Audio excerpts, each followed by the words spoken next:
Om Shri Gurubhyo Namaha Harihi Om Ramaya Ramabhadraya Ramachandraya Vedhase Raghunathaya Nathaya Sitaya Pataye Namaha Pujantam Rama Rameti Madhuram Madhuraksharam Aruhya Kavita Shakham Vande Valmiki Kokilam Ena māpatsu kṛchChrēṣu kāntārēṣu bhayēṣu ca kīrtayan puruṣaḥ kaśchit nāvaśīdati rāghava. Bhayēṣu ca, fear. Fear is a huge problem because fear kills creative thinking. And you need creative thinking to solve problems of life. So, there are problems, you face problems, challenges. Really speaking, they are challenges. But we take them as problems and then we are afraid. And thereby, the thinking faculty gets impaired. And therefore, we will not be able to come to the right answers. Therefore, fear is a very bad thing. Why there is fear? So, people may not like to accept some of these things. As long as there is self-interest in life, there will be fear. It is the self-interest which causes fear. So, the sense of me, my concern, my happiness, my success, my failure, my achievement, I am this, I am not that. So, this whole self-centered movement of thought creates a fear, agony, and then it can even lead to depression, anxiety, etc., and sorrow. All of that is self-interest. When there is self-interest, there must be fear. You see, people have a extraordinary capacity in their brains. It is evident in the technological world. They have immense capacity. They make great breakthroughs in the technological world. But they never use that capacity inwardly to become free of fear. They live with fear. And they don't use that acumen inwardly to end sorrow, to end fear, and to understand what love is. So people live with the self-interest, and therefore they live with fear and anxiety. So we do not explore that consciousness in which there is no self-concern. That kind of consciousness we never explore. We are constantly live with self-concern and self-interest. And therefore we are caught by the world with all its misery. This is how people live. So, and always fear is understood in terms of time. And once you are afraid, means you are caught in time. Because fear and time go together. Time engenders fear. And for example, you imagine future and become afraid. But there is no future. It is obvious, you can easily understand that there is no animal called future in this creation. There is future. You have only present. And the future is what you imagine. I'm talking of chronological future. Okay? There is a tomorrow. Tomorrow after 12 hours the sun will come, rise in the east. And today 27, tomorrow will be 28th November. That kind of future is there. And you need to pursue, you need to follow it. Otherwise you will miss the bus. But the psychological future, so the discussion is about psychological future only. There is the psychological future which makes you afraid only when you think of the future. When you think of the future, you look at yourself. How do you think of the future? You think of the future in terms of your self-interest in the future. Through the prism of me and mine, you think of the future. What will happen to things which are mine and what will happen to me? In that angle only you think of the future. That is the psychological future, and therefore it makes you afraid. So one has to become free from fear first. That is the first thing. How to become free of the fear? You have to see, like you see something in your palm, that clearly you should see that there is nothing to be afraid of. You have to see that. But your mind will trick you to believe that there are a variety of things to be afraid of. Now it's a battle. So you have to contemplate upon it and see that there is nothing to be afraid of. Like statements from Gita, like Nainam Chindanti Shastrani could help. Your self-concern will go away. It is possible. Then you are concerned about your finances and economy. You should be able to see that they cannot make you happy. You are happy not because of your finances. You are happy because you are essentially the very happiness itself. Happiness doesn't come from outside. Happiness comes from within. You need a couple of dollars to get a cup of coffee. You don't need $1 million. So when you understand these things clearly, the fear of fear born out of self-concern in the future will vanish, will melt away. So you have to contemplate upon all these things, because fearlessness is the door to the Supreme. And fearlessness comes by itself. When you see that there is nothing to be afraid of. All this can be accomplished if you can rise above that space of me and mine created by thought. Therefore, we need that freedom. Otherwise, life becomes a burden.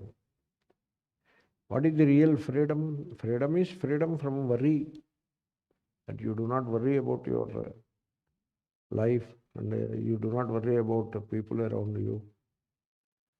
You do, so that me and mine space is there, In that space, me, my son, my daughter, my this, my that, my finances, my future, all self-interests, which are nothing but desires, and all self-concerns, what will happen to me, what will happen to him, what will happen to her.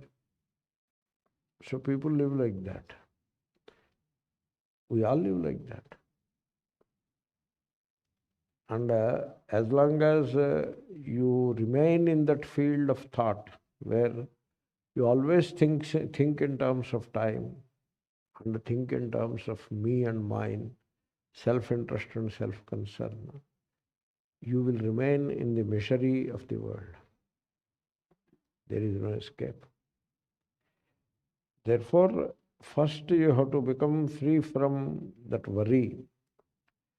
So, for example, if you know karmanyevadhikaraste ma phalaśrutiḥ kadachana, if you understand that really, Means you cannot, you can do your best in performing your duty, but you cannot influence the results thereof. You do not have any control over the results. You are not responsible for the results. You are responsible for your duty only. So when you see that, then you stop paying attention to your desires. And then your fears also will melt away. And that is what Lord Rama has to do. We say Lord Rama now, but at the time it was Rama who is facing the challenge of this impending battle with Ravana. He should not worry about how this battle is going to take shape. And then what will happen to Sita if the battle goes the wrong way? If he goes into that kind of a spin, which generates so much fear, then he will lose the battle. Therefore, he should apply himself to the job on hand, and that is to fight this villain called Ravana. That is all he has to do. And he should not worry about the results thereof, because we do not control the results. We do the job, we do not control the results. And if he knows that, and so there is a higher power which controls the results. That is the upasana. This is called upasana. To do the duty is my job, and I do it, but the results I do not control. The higher power controls, and so in that understanding, you just surrender the results to the higher power, continue to do your duty. This is all what Rama has to do. This is what every one of us has to do. We cannot control the results. Once you see that clearly, then you will not even have time to think of the future, because you are busy with the duty. Duty is always very demanding, and you have to put in all your energy in performing the duty. In doing so, when you put all your heart in the duty, then you will not have time even to think of the future. Therefore, there will be no fear. And when you know that you do not control the results are controlled by the higher power. When that humility, that humble nature is in you, that is called upasana. And so you become free from fears. Also, you should be free from desires. While doing duty, people, they have desires. For example, they give birth to the child and bring up the child to the best of their ability. But now they have desires about the child. And therefore, all the burdens will come back. All the worries will come back. So all this movement, nobody tells these things. If you notice, nobody talks these things. They all talk of how to fulfill a desire, how to fear is real, how to avoid it, and what ritual will help you to overcome the fear. Only these things they tell. They don't tell you the movement which creates the movement of thought that engenders fear, and how the me and mine syndrome makes you miserable all through the life. Nobody tells these things. And then nobody asks you to surrender also. They will ask you to perform the ritual to get a result. They don't ask you to do the duty by not getting concerned about the results thereof. Nobody tells these things, very unfortunate. But anyway, I will conclude this discussion about fear by saying, as long as you pursue this, you see whether you can get this, try. You have to think about it.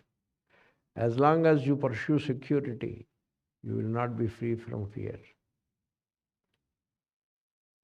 That is how it is. So you want economic security, and so you pursue it. So you remain in fear. You want security for the future, health-wise. And so you pursue that and you remain afraid of your health. You want security for your wards, son, daughter, etc. And so you will be constantly thinking of it. And also trying to secure their future. You remain in fear. Then what to do? Surrender. Surrender the control of the results. Surrender the future to the higher power. And apply yourself to the duty on hand. Don't try to control the results. Then it is possible to come out of fear. And once you come out of fear, then that opens the door to the higher reality called self-realization.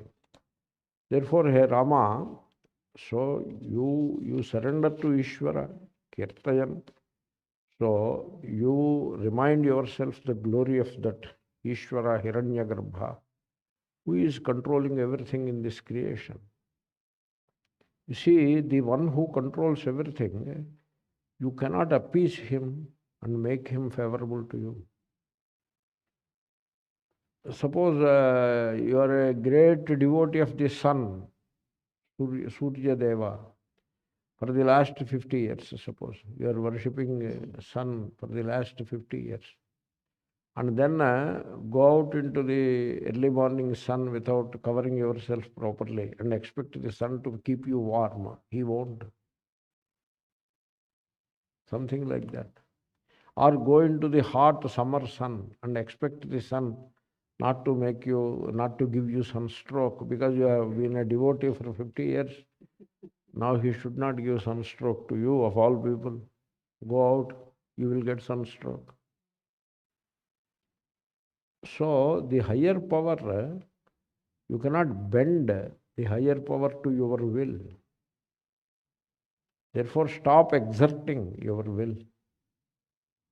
Learn to surrender to the higher power.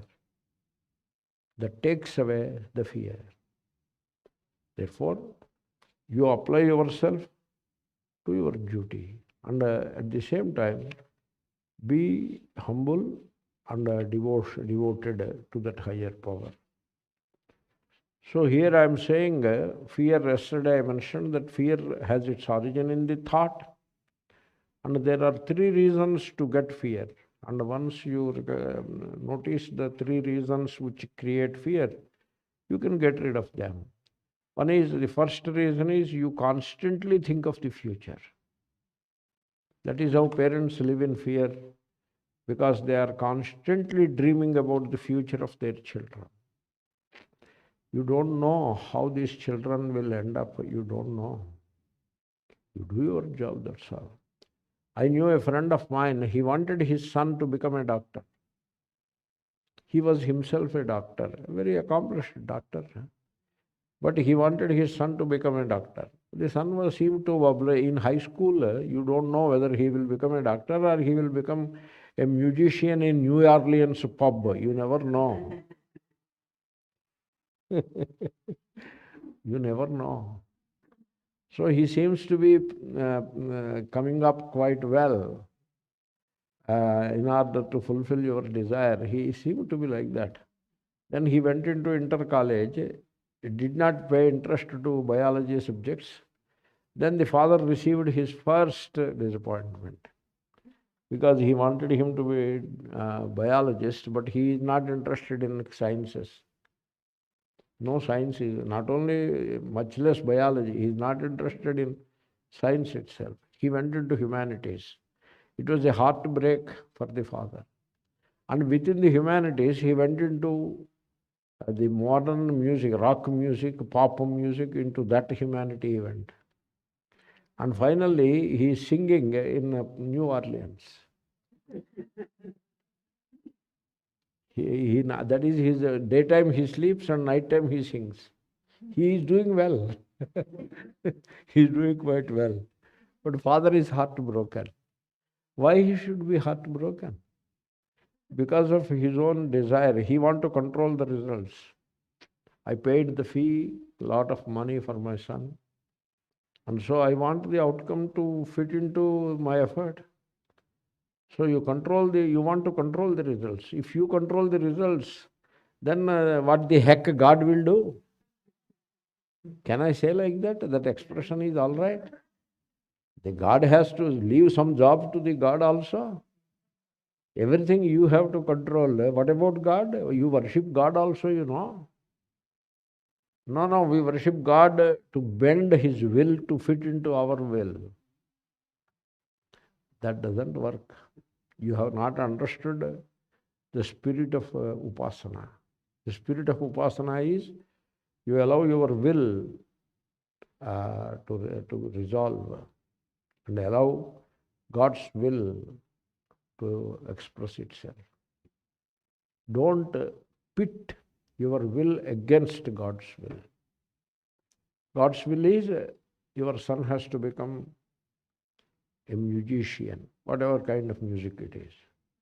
Your will is that he should become a physician. Now you withdraw your will and let God's will persist, or let God's will express itself. Then you don't have your will. Then there is no disappointment. And while supporting him through school and college, there is no fear what will happen to him. Anyway, one standard example I have given. Therefore, constantly thinking of the future about yourself and your wards or your near and dear causes fear. That is one important cause of fear. Here I wrote one thing. In the village, there was a notice. There is only one grocery shop, only one shop, small shop, only one in the village. And he put a notice there. And that notice is coming from his father. This grocery shop is a traditional family business it is. And that notice is cash today, credit tomorrow. Okay. Then I told my father, this I vividly remember, today if we want, we have to carry cash, but tomorrow if we can take things, he will give credit. That is what I told my father. He asked me, how do you know? He wrote it there. Then my father told me, there is no tomorrow, you don't know that. Why not there is no tomorrow? It will be tomorrow, you know. Okay, you think about it. Then next day I went. Cash today, credit tomorrow. Then, so the tomorrow I was waiting for, it has moved away. And you will never meet the tomorrow. And so that person is, that small shopkeeper is telling us that I won't give you credit. That is what he is telling. When he say credit tomorrow, he means that I won't give credit to you. How politely and nicely he said it. And in his lifetime, he will not give credit to you. Because in your lifetime, you will never meet a tomorrow. Therefore, there is nothing like a future. But a future appears to be real only because of your imagination. That's why I say there is future only when you imagine it. People imagine all kinds of things. So, therefore, that is one reason for fear.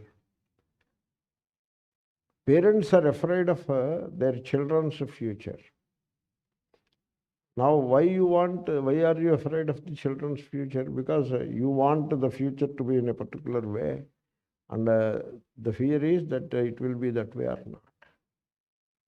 How do you know about the future? Why should you plan the future that way? Because in the flow of time, the lives will blossom. And like many flowers will bloom in their time, like that many children will grow into their own potential. And we have to wait and see. And what about us? We have come to the situation in which we find ourselves that way only. We did not live up to the expectations of our parents also in certain ways. Same thing will happen with our children also. Therefore, do your duty in the present and leave the results to the higher power. The second reason for fear is superstition. You should not entertain superstition. Like, for example, evil spirits. There are no evil spirits. No evil spirits. Bhota, preta, pishacha. No, they don't exist. We are all evil spirits. That is the only evil spirits there are. There is no other evil spirits. But the religious conditioning is so strong that you will never agree to that. There are always evil spirits in our vision. So, Devi, the mother, the Shakti, its job is to destroy all these evil spirits. And there are rituals to drive away the evil spirits. And therefore, when that kind of a religious conditioning is there with you, naturally you believe in evil spirits. And therefore, that creates fear. You are afraid of evil spirits because you believe in them.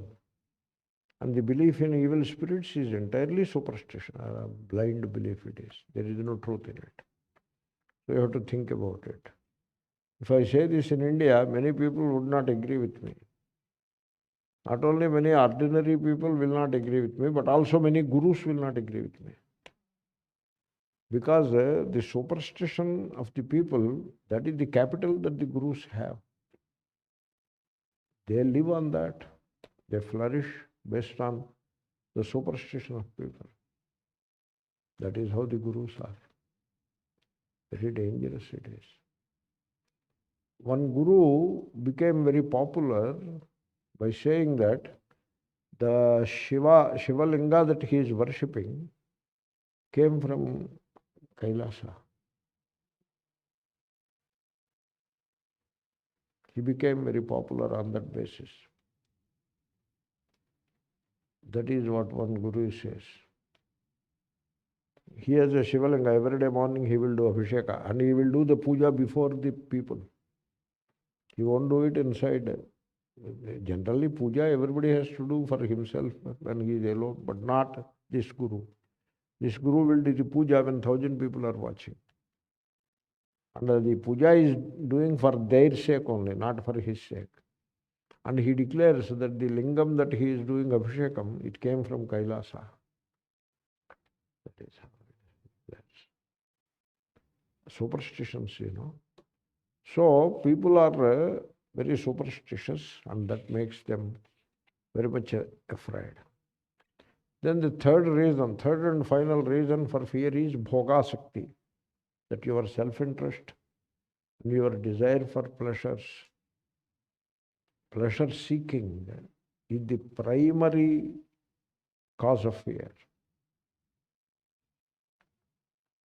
You may ask, if I don't seek pleasure, I will not have fear. No, you will not have fear.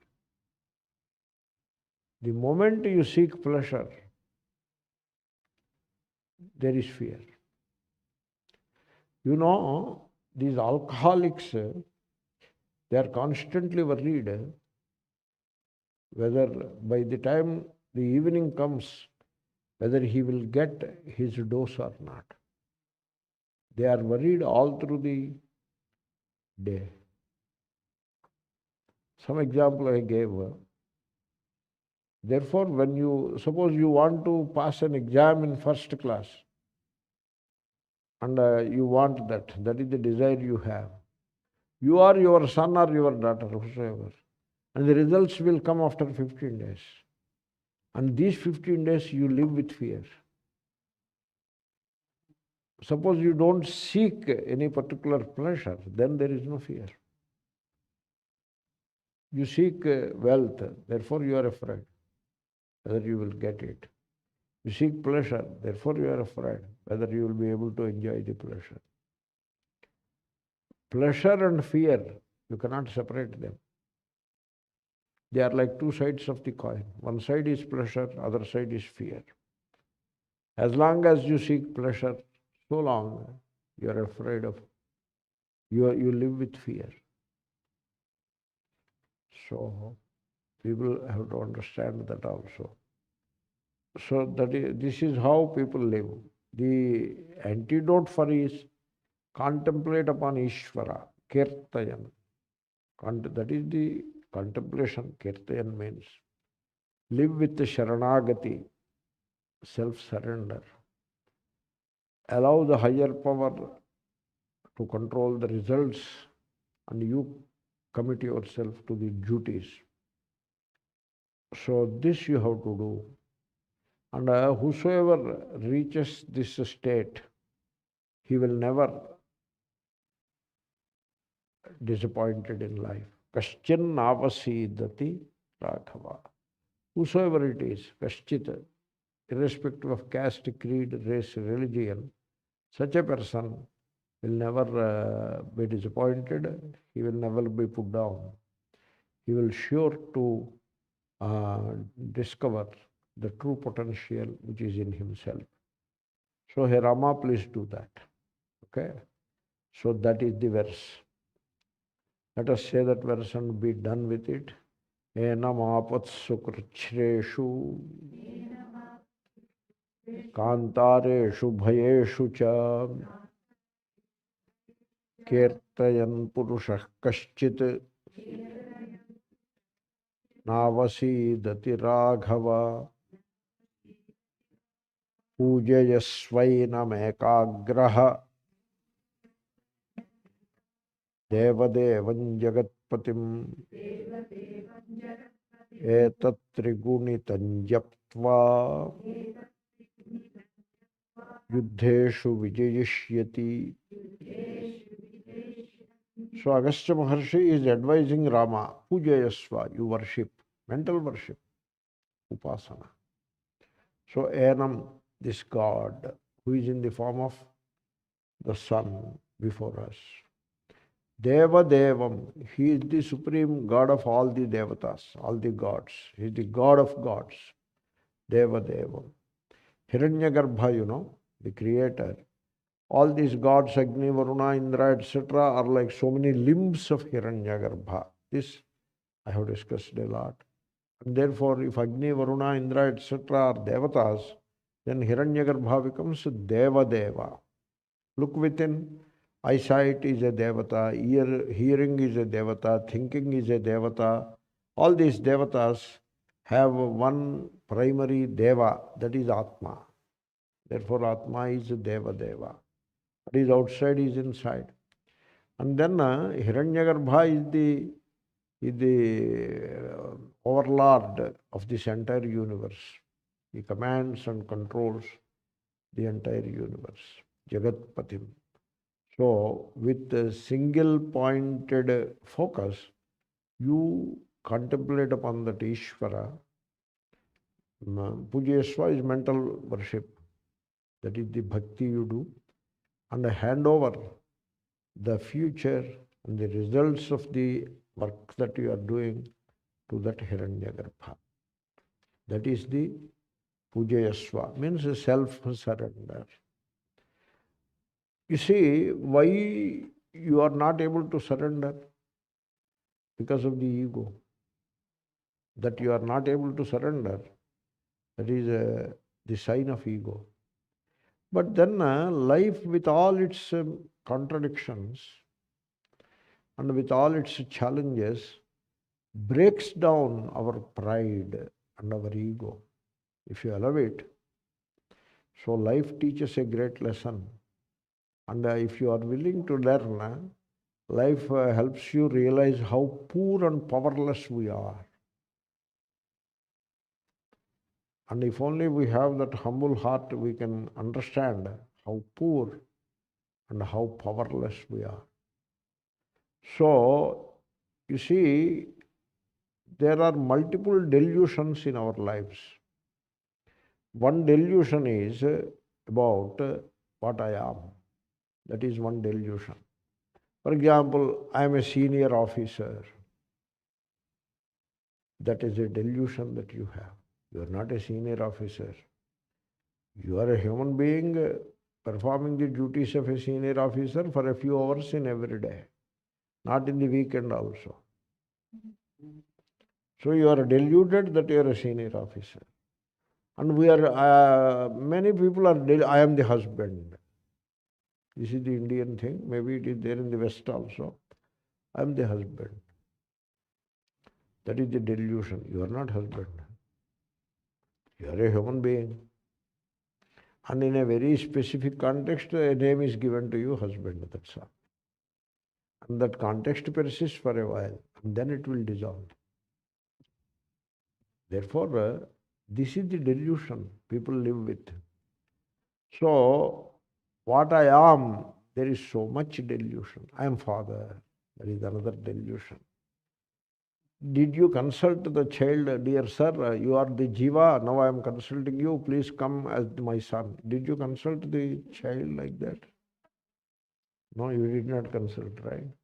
Or that jiva came to you in dream or whatever, I want to come as your child, son, so please be prepared. Did that child consult you? Then, so a child came into this world through this medium, through this upadhi, a child came into this world. And let me do my duty towards that child.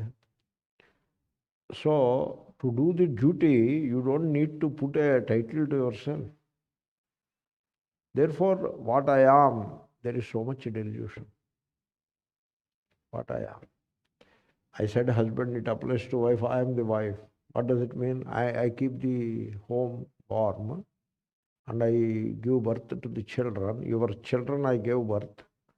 And I am bringing up your son and your daughter. You have a son and daughter because I gave them birth and I brought them up. So, follow what I say. That is the kind of arrogance which a woman can have. So, people are deluded. They don't like it, but they are deluded. The gurus, they are deluded too. I am guru. When you say that you are a guru, your learning curve has come to an end. Did you notice that? You should never become a guru. You should ever remain a student. Ever learning. But the moment you declare yourself as a guru, they put a title also, Acharya title. Once you put the title, you never learn anything. I come across many of these acharyas, when there is some Mahatma there teaching good things, they don't go. Because they are gurus, They need not know anything. Is that not a delusion? So this is how people are deluded about what they are. And then people are deluded about what they know. I know this, I know that. They are deluded. You see, a person was investing in stock market. I told him, don't do that. Because it's a speculation. It comes under the category of gambling, which will hurt. It can even destroy. Don't do that. Then he said, I know all the tricks of stock market. You know what happened? He became a pauper. He sold the house because what all he invested in the stock, he took loans and invested in the stock market. And to service those loans, he has to sell the house which he got recently. Then his wife left him. Therefore, don't be so arrogant that I know. Therefore, this is another delusion that I know. Then there is another delusion that I do. Many people live with this delusion. I am taking care of my father. No, that is a delusion. You are not taking care of your father. Maybe you are doing your duty. You and your father both are taken care of by the higher power. I am bringing up my children. That is a delusion. And it is like I grow this plant or this tree. I have grown. I have grown this tree. You don't grow the tree. The tree grows. You don't grow the tree. So I do this. I do that. People ask me, do you, among your students, how many are understanding? No, I don't make them understand. They have to understand themselves. I just do my duty, that's all. If they understand, that is their glory. So Ishvara is kind to them, therefore they are understanding. Not because of me they understand. Life, you're a student of life, and you study life, you will understand. Not because somebody spoke for a while, that doesn't make you understand. Therefore, what I do, I am a teacher, I teach. That is another delusion. They learn, that is fine, but you do not teach. There is teaching, all right, but I am the teacher is a delusion. I am a guru is a delusion.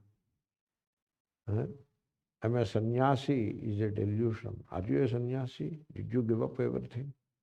Therefore, all these delusions one should not have. One should be devoted to the duty, not entertain delusions. So, because of these delusions, we are in a sad plight. What I am, what I do, what I know, all these delusions are there. So, stop identifying with any of these and become free. So, there is a thing called self-abnegation or self-negation. So, what all you think about yourself, I am this, I am that, you dismiss all that. And what all you think that you are doing, you dismiss all that. Because things happen, you do not make them happen. So come out of this notion that you are carrying this burden, you are doing that job. All that notion you come out. Self-abnegation, self-negation. That is the way to surrender. That is the upasana. Okay? And when you do that, there is a chance to discover your real self. So, people talk of self-realization, right? There is as much emphasis on self-realization as on self-negation. In the Upanishads, the emphasis is equal on self-realization and self-negation. Because self-negation is the door to the self-realization. Equal emphasis on both. You have to know yourself. There is emphasis. You are not this, you are not that, you are deluded. There is emphasis. Therefore, the false self must be abandoned before the real self can be found. Therefore, the me and mine, you have to abandon it. And the best way to abandon it is Sharanagati. That is the Sharanagati you have to do. To whom you have to do Sharanagati? You see, you cannot surrender to your equal. Suppose somebody advises to you to surrender to your equal. You cannot do that, right? Therefore, here you are not surrendering to your equal. You are surrendering to the Lord of the universe. dēvadēvaṃ, jagatpatim. That is where you are surrendering. Suppose you are an officer, you want to give charge. You don't give to charge to an equal officer. You give charge to a higher officer. Similarly here, you are surrendering to the highest power of this universe. dēvadēvaṃ, jagatpatim. Therefore you surrender. You see, here the advice to surrender to the higher power, to the universal power, that is the advice. That is the meaning of pūjayasvaina. That is the real puja. Namaha. You surrender to that high universal power. That is the puja. And it is very easy. It is not that difficult. You have to remind yourself about the prime mover that moves everything in this creation. everything. It is difficult. You see, the person is having some fever. Now what you do? You take the person to the doctor and then leave it there. In India, they do that. You don't try to control the doctor. You hand over to the doctor, let him decide. And the doctor gives what the doctor will do? He will do a diagnosis, or generally based on fever type, he will know what kind of bacterial infection it is. And therefore he gives an antibiotic injection, ampicillin injection he gives. And then he leaves it. It's not the doctor sits there and kills every bacteria in every colony. He gives an antibiotic injection and leaves it. Leaves it to whom? To the higher power. It is easy. So you take your son or daughter and put in the university, pay hostel fee, pay tuition fee, and give him pocket money, and give all the dresses and books to him, and leave it to him, leave it to God. You want to sit with him and make him write while writing exam also, you want to sit by his side. And when the result comes, there also you want to sit along with the tabulation of the marks and results, or what? That is how people behave. That's why they suffer. So it is easy to surrender once you realize that there is the prime mover which moves everything. And that prime mover is ahead of you in the form of the sun. So, only thing is you should not hesitate to surrender. And you should not cheat also. People cheat. Cheat means what? He says, Shri Krishna Arpanamastu, he says, and puts in the pocket. When you say Shri Krishna Arpanamastu, it is handed over to Shri Krishna. How dare you take it and put in your pocket? This is the cheat. We do this cheating a lot. So, Tana Mana Dhana, Bhagavan Tumhara. Like that they sing a song every day. Every day. Sharanagati, Sharanagati Karo, Tana Mana Dhana. Body, mind, wealth, everything is yours. And do that namaskar and have the prasadam and go home. And keep everything to yourself. We cheat. And if you do not hesitate and if you do not cheat, the shortest way to self-realization, moksha, freedom, liberation, is Sharanagati. Sharanagati, self-surrender, shortest way. So, you see, I tell you, this is a divine madness. In this, you surrender all responsibility to that higher power. Dēvadēvaṃ jagatpatim. You do your duty only. Pūjayasvaina mēkāgraḥ. That part you do. Your duty you do with total attention and full focus. And then all responsibility you surrender. And all control you surrender. All control. I knew an elderly person, he has 5-6 children. I knew him very personally. He never controlled or tried to control his children. He never observed his children to control them. Just do your part and leave it alone. Children means not babies, grown up. Whereas what we do is, we do some job and we feel responsible for the result.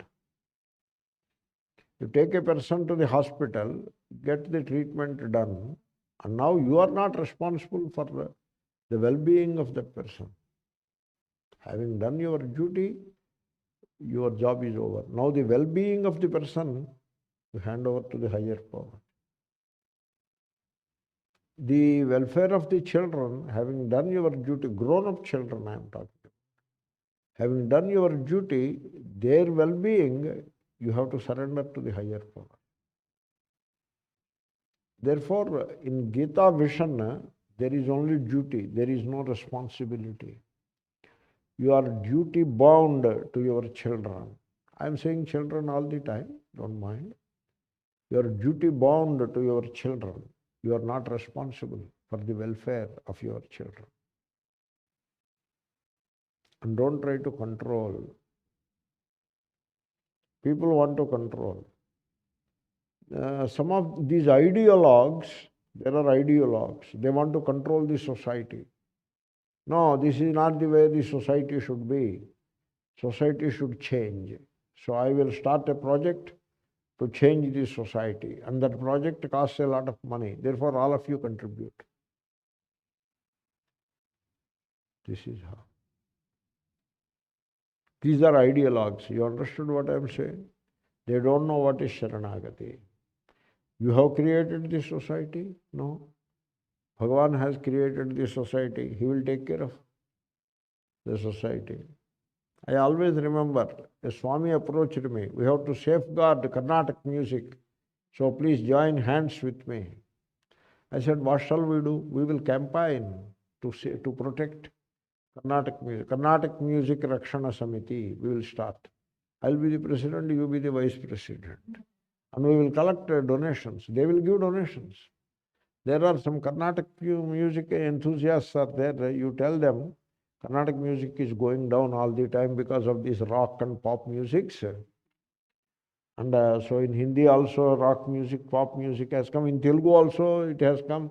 Nobody is paying attention to Carnatic music. After some time, nobody will be there to see the glory of that. We have to protect it. You say that some of the enthusiasts will be there. They will donate and collect all that money. And then what we will do? We will encourage Carnatic music students. We will give donation. We will honor Carnatic music gurus. Then I told, did you create Carnatic music or God create? God created. He will take care. You go and do your duty. Some example I have given. Don't think I am opposed to Carnatic music. I love it.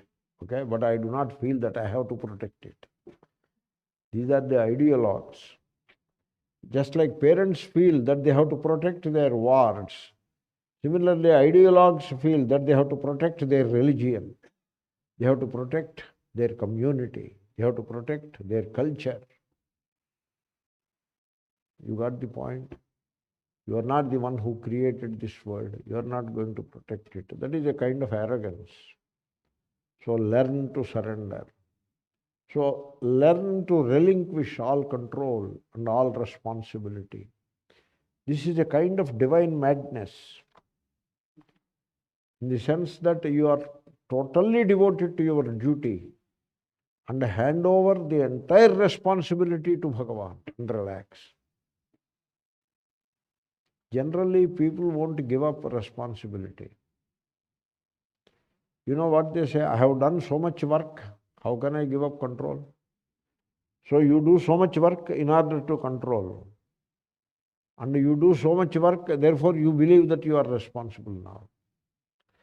Therefore, when you give up control and when you give up responsibility, even while being totally devoted to the duty, pūjayasvaina mēkāgraḥ, dēvadēvaṃ jagatpatim, then you have understood the spirit of Sharanagati that sets you at liberty. So, you see, as long as you believe that you are controlling the outcome of your effort, so long you feel you are responsible for the result. But you understand that you are not controlling anything. And there is the higher power which controls all. And therefore, you give up this sense of control. And you give up this false sense of responsibility and learn to surrender. You do not have control. You only have the illusion of control. You do not have responsibility. You only have the illusion of responsibility. Jesus Christ said, I have my being and movement in God. My existence, my being, and my movement, all movement, I have in God. Means God has the command over all that. So, therefore, when you understand that you are not controlling the results, then you also understand at the same time you are not responsible for the outcomes. Do your best. Doctors also do the same thing. They give the medicine and leave it to the God. The surgeon, there is a saying which sounds a bit ridiculous, but that is true. The surgery was successful, but the patient died. Surgery was successful. The patient died. That is nothing to do with the surgeon. Surgeon has done his job. The great surgeon who has done the first heart transplant in South Africa, he was hailed as the epoch-making person in surgery, right? That patient lived only 12 days, you know that? He is not responsible for 12 days only. He is responsible for the surgery only. There is a higher power which is responsible for the lifespan. Therefore, it is very valid that surgery is successful, but the patient died. It is a very valid, not always. Surgeon made some mischief and therefore patient died. I am not saying that. The patient has done the best possible surgery. You cannot improve upon it. But the patient died because the outcome of the effort, it is not in the hands of the doctor. That's why doctor says, I have tried my level best and he doesn't have Hṛdayam, so he died. Like that, doctor also will do a namaskar. Therefore, as long as you believe that you are controlling the outcome of your efforts, so long you feel responsible. Because one implies the other. Once you know, that you are not controlling, you are not responsible, you become free. And in that freedom, you do a good job also, really speaking. So, therefore, He Rama, you have this kind of upasana in your life. You see, in this regard, there is a question. In Brahma Sutra Bhashya, Shankara says, Jnanam is not subservient to upasana. So, the context is different. The context is, the Mimamsakas, they want only mandate. They don't admit jnanam. There is a mandate and you perform it. And upasana is also comes under the category of mandate. And so you do that. There is no jnanam. That is how they say. No, there is a jnanam here. Upanishad is a jnanam. How can you say there is no jnanam? Then they yield. Yes, there is jnanam, but that jnanam is subservient to upasana. That is the argument they say. Shankara says, no, jnanam is not subservient to upasana. Only that much he says. He doesn't dismiss upasana. Upasana is kept. But only there is a jnanam which is not subservient to upasana. Okay? Therefore, you do the upasana as long as you have the sense of limitation, you do the upasana. You feel helpless, the upasana will help you out.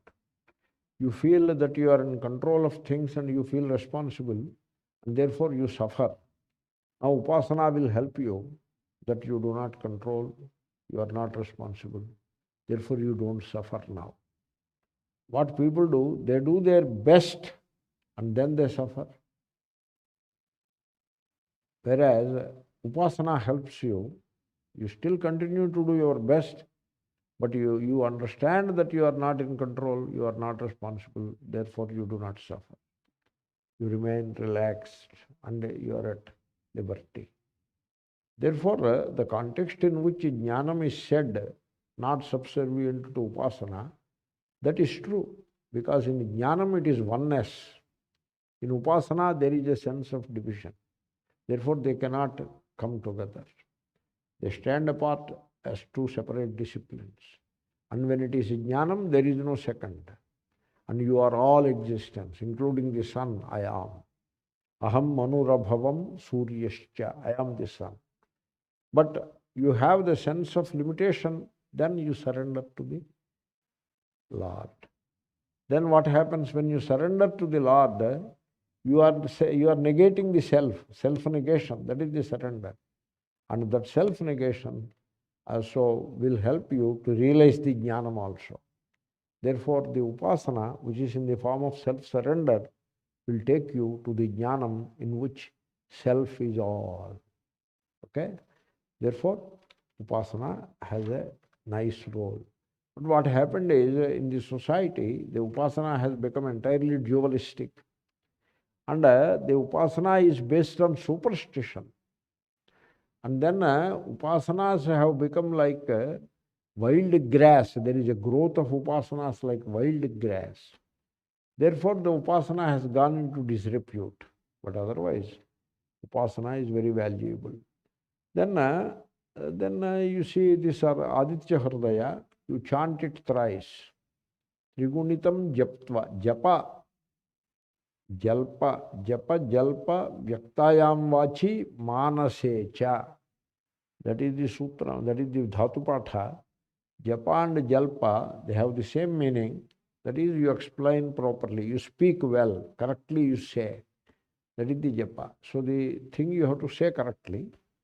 And then you have to contemplate also, manasecha. That is the japa. Therefore, you say these verses with understanding, and correctly you say them, with love you say them, with understanding you say them, and you surrender to that higher power.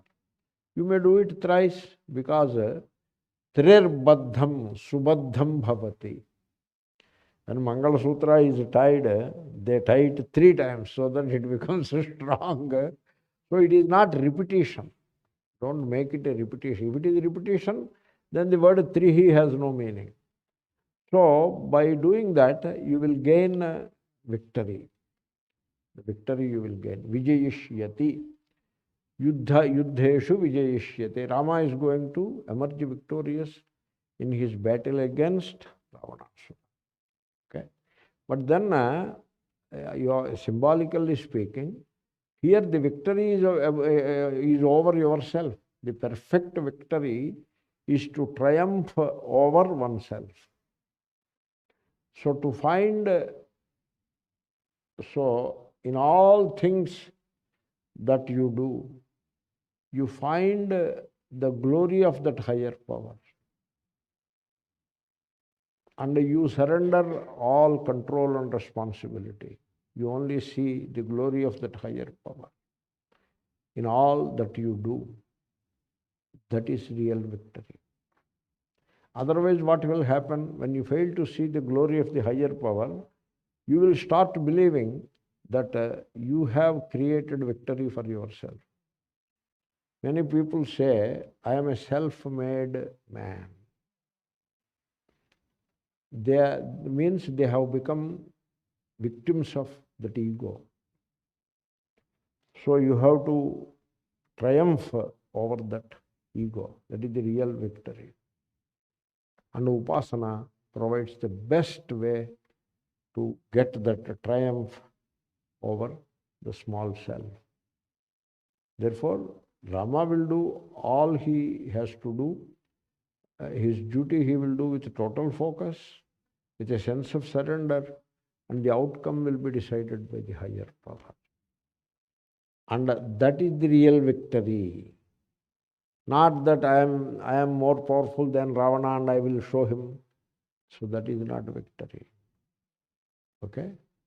So that victory, so Rama is going to get. Let us say the verse. Pūjayasvaina mēkāgraḥ dēvadēvaṃ jagatpatim ētat triguṇitaṃ japtvā yuddhēṣu vijayiṣyati asmin kṣaṇe mahābāho rāvanam tvam jahiṣyasi Evamuktva tato gastyo jagama sayathagatam. This is the story. The story, Ramayanam, it is in the middle of Yuddha Kanda, you know. The story has to move forward. And so this verse takes the story forward. So, Agastya Maharshi is addressing Rama as Mahabaho, O mighty armed Rama. That address is significant, that you have all the power in yourself. You believe in yourself. You have confidence in yourself. You are going to emerge victorious against Ravana. Ravanam tvam jahishyasi.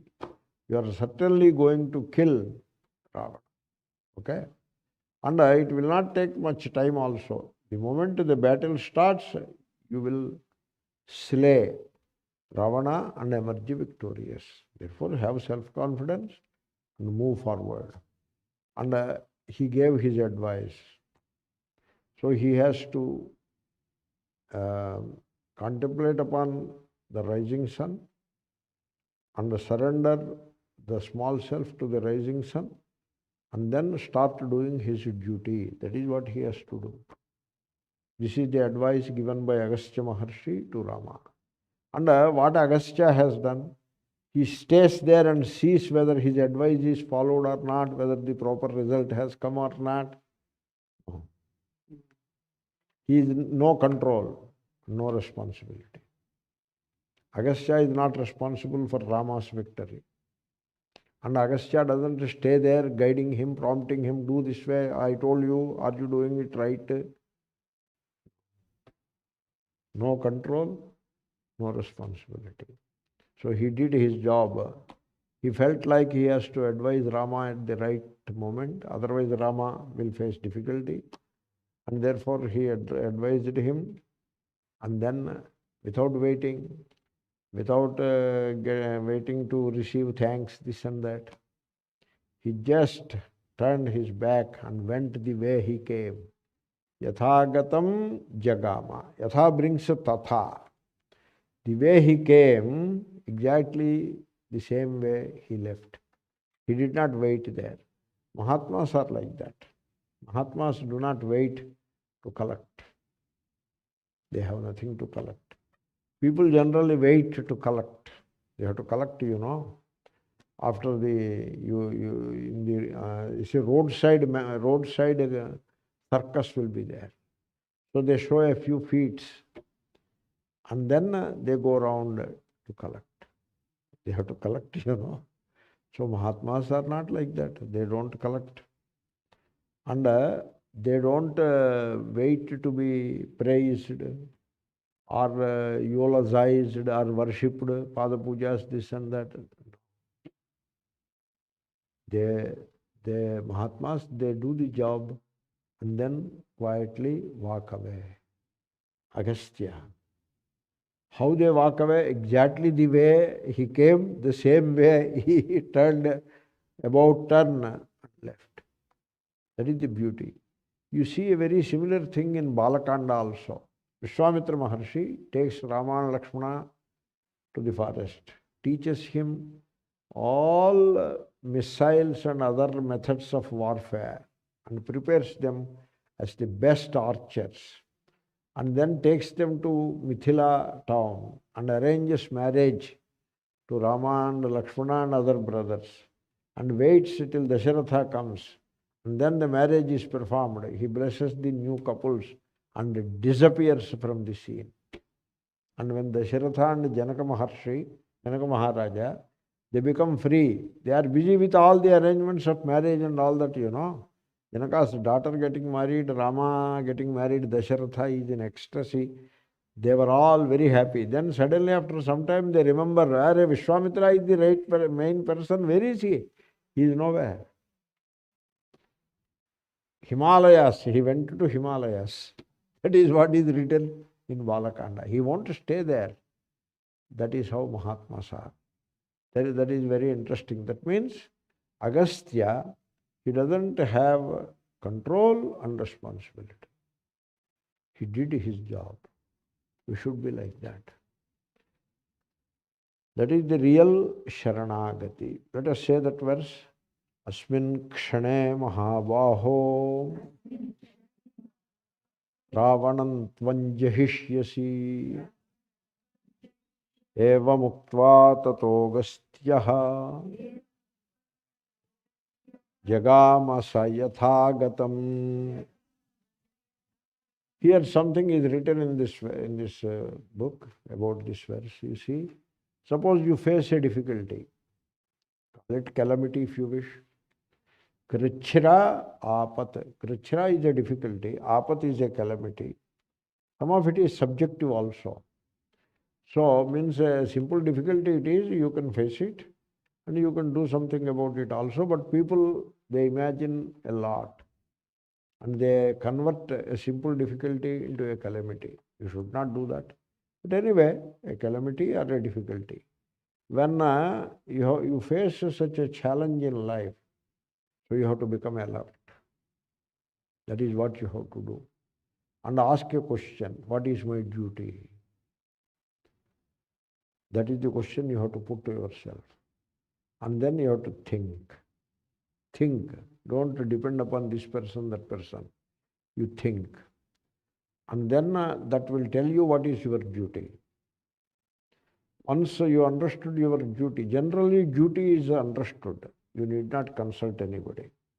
You will know what is your duty. Then the next thing is surrender. Give up all control and responsibility. In fact, what you have to give up is illusion only. You do not have any control or responsibility. Only higher power has control and responsibility. What all you have is the illusion of control and responsibility. That illusion you have to give up. Do you control the cooking, or cooking happens by the power of fire? So you think you are controlling it. You are not controlling. I mean, I have put off this switch, etc. you say, and that you consider as control. It is not control. You are not controlling anything, and while it is cooking, are you controlling the cooking? That is what I mean, okay?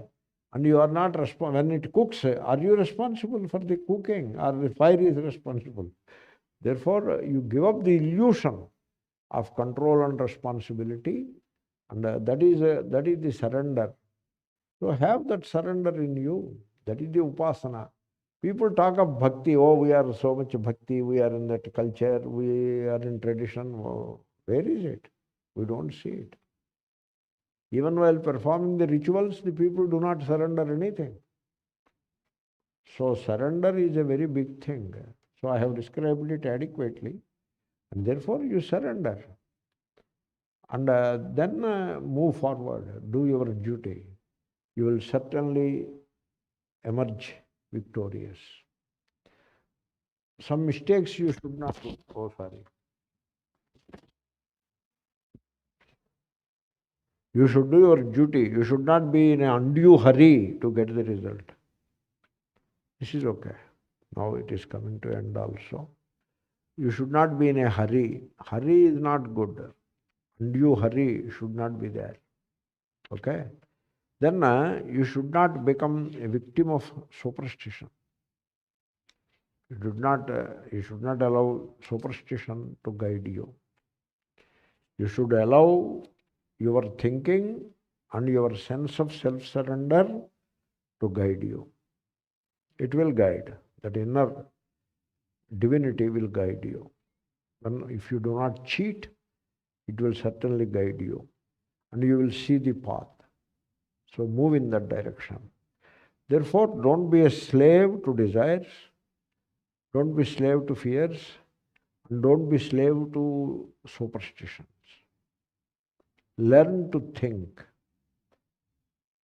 Don't prepare a blueprint of life. My life should be according to this blueprint. My daughter should have this blueprint. My son should have this blueprint. In India, the family parents, they want their son-in-law to be servile to their daughter after marriage. And they want their daughter-in-law to be servile to their son after marriage. Now that is not fair, you know. That is not fair. So, So this kind of a blueprint. This is my daughter, this is my son-in-law. Blueprint. This is my son and this is my daughter-in-law. Another blueprint. Son should become engineer, so daughter should become doctor. That is first priority. But suppose it happens the other way. Daughter becomes engineer and son becomes doctor. That is not very enjoyable. Daughter engineer is not very enjoyable. But somehow we will adjust to that. So this kind of blueprint, you prepare a blueprint. And then do puja. And now the God should keep this blueprint in mind. Submit the blueprint to the God. They write the blueprint on a page of paper and fold it and put before God. And now God has to bless that. You see that all right? You should not do that. That is not self-surrender. That is not the way. So the life will not move according to your blueprint. So such people, they are very greedy and they will certainly face difficulty in life. They have to face failure in life because their blueprint will not be implemented. Something else will happen. I told you, he wanted his son to be a doctor. Now he is singing in a pub. It becomes like that. But he is living all right. He makes good money. Singing, they make good money. Only thing is they sleep during the day. That is everybody is doing that only. All are nishacharas in modern times. Therefore, you see, you have to understand one thing about life. Life is ever fresh. Ever fresh. Suppose life is according to the blueprint, you will be tired of your life. Did you ever think about it? Suppose I am completing now. Suppose I desire something and I get it. There is no joy. Because you got what you desired. What you wanted, you got. What is there in it? There is no joy in it. There is no enthusiasm. There is no vitality in it. Right? Suppose you don't have any desire. Even if you get a little, you feel very vital and very fulfilled. Therefore, life, you should not have a blueprint for life. That is the ego which creates a blueprint and now wants the God to fulfill that blueprint. This is how the religion takes a wrong turn. You should not allow that. Please think about the Sharanagati that we talked about in today's class. So how many verses we finished now? 27 are over. Only 4 verses. And they are all story verses, main topics I have covered. So tomorrow we will finish. If a verse remains, a day after we will finish. We are doing great. Om Purnamidam Purnat Purnamudachyate